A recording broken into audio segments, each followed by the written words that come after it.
तुलसी एकादशी कार्तिक शुक्ल पक्ष की एकादशी तिथि को मनाई जाती है, यानी दीपावली के लगभग 11 दिन बाद। इसे देवउठनी एकादशी या प्रबोधनी एकादशी भी कहा जाता है। इस दिन भगवान विष्णु 4 महीने की योग निद्रा के बाद जागृत होते हैं, इसीलिए इसे देवों के जागने का दिन भी कहा जाता है। इतिहास और धार्मिक कथा पौराणिक कथा के अनुसार भगवान विष्णु आषाढ़ शुक्ल एकादशी के दिन योग निद्रा में चले जाते हैं।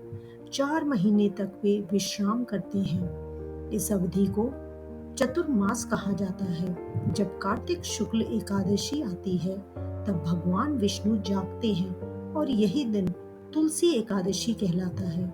इस दिन भगवान विष्णु और माता तुलसी का विवाह भी माना जाता है, इसीलिए तुलसी विवाह भी कहा जाता है, जो हर साल इसी दिन किया जाता है।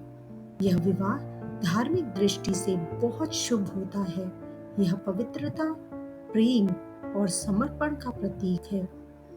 तुलसी विवाह का महत्व। भगवान विष्णु ने तुलसी, जो पहले वृंदा के रूप में असुर राज जलंधर की पत्नी थी, उनको आशीर्वाद दिया था कि तुम मेरे साथ सदा पूजनीय रहोगी। इसीलिए हर घर में तुलसी को विष्णु प्रिया माना जाता है।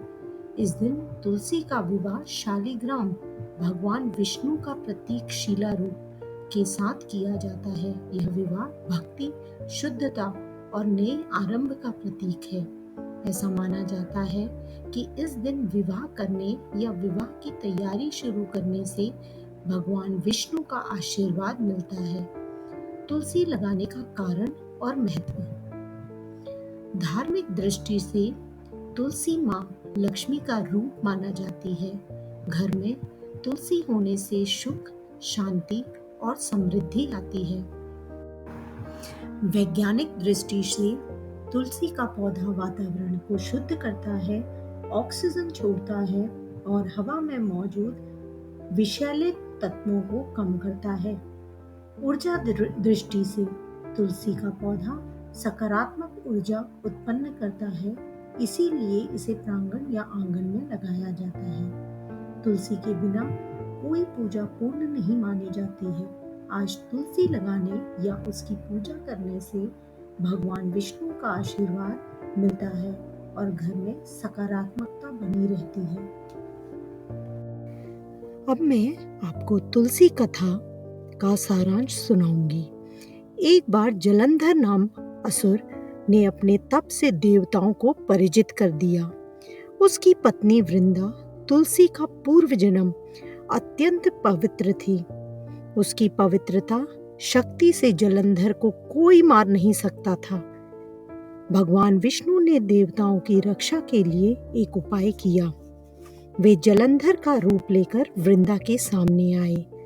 वृंदा ने अनजाने में अपने पति को समझकर पवित्र धर्म छोड़ा। तभी उसका तप भंग हुआ और जलंधर की मृत्यु हुई।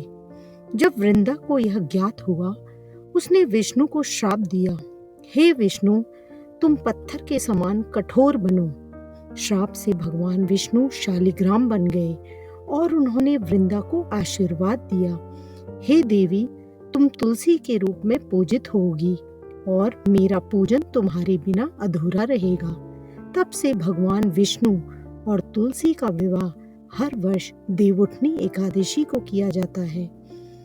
पूजन का फल तुलसी विवाह करने से घर में शांति, समृद्धि और वैवाहिक सुख बढ़ता है। इस दिन व्रत रखना और कथा सुनने से पाप नष्ट होते हैं। जिनका विवाह रुका हुआ है, उन्हें विशेष लाभ होता है।